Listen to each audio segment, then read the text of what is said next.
Welcome everyone. As you can see here, this is my new baler, John Deere baler. Yeah, I know I talked a little bit about John Deere in one of my last videos, but one thing I can honestly say is their balers are very good. It's a mega wide here, Salvage Special, 457 baler. I made sure that it got mesh wrap, as you can see in the back. It also has the twine option, which you're going to see coming across the side here, and it fits 3 twine balls up in there. And I can honestly say they're a really good baler. There's nothing wrong with this baler, and they do a very, very good job. The mesh wrap is really, really what I liked because for a lot of people, they don't know, but the mesh wrap is a lot quicker. It kind of lays out a fishnet all the way around the bale, and it makes a tighter bale that's better for outside. It also stacks better. And a lot of balers didn't have that option, so I made sure when I found a baler, I really wanted that option.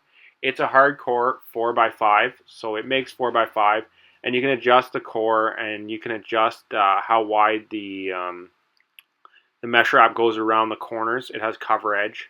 The Salvage Special, I got that because I really wanted to make sure I got a baler that would be able to be durable. And the Salvage Special is also very, very durable and is designed to go through a little more intense. I showed the tail lights here because a lot of the machinery before I didn't have tail lights, so really for me that was a big upgrade. I laughed about it, but you're moving up in the world when you have tail lights. Yeah, it looks like it's in pretty good shape. It did have a little bit higher in bales, but for the quality and the price I got for it, I really think it was worth it. It's very hard to find these things at a good price, and for me on a budget, being a younger farmer, that was important to me. And as you kind of learn more and you keep moving forward, you learn what's good and what's not on a baler. Cross your fingers, and equipment as a whole, right? And what you like and what you don't. It looked like it was in good condition, even though it had higher bales. It also had the monitor on it. It's 540 PTO, which I was a little bit shocked by, but that doesn't really bother me too much. You can see here it was the top of the line monitor that came with it. And it also had a backup, which I didn't know when we were testing it out at the dealership. So if that monitor ever doesn't work, there's a little manual backup so you can continue baling even if the monitor doesn't work. So that's a nice feature. Another reason, or another thing I didn't talk about was why I upgraded my baler.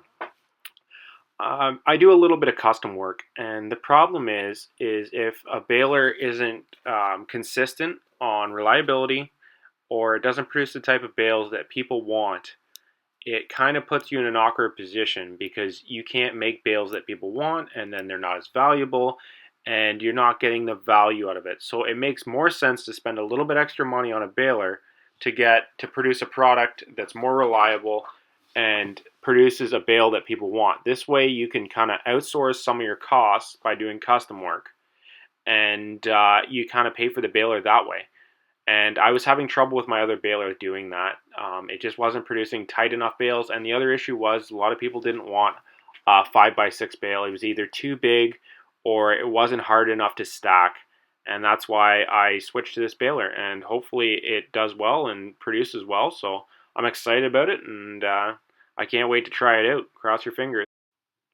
Before I go, I just wanted to let you guys know to feel free to comment, rate, or subscribe. And if you like any of my videos, feel free to tell some people about it. I really want to get this out there and give people more information on agriculture and a different way of viewing it. So have fun, guys. Keep farming. This is Young Gun Farmer 416 signing out for another day. Take care.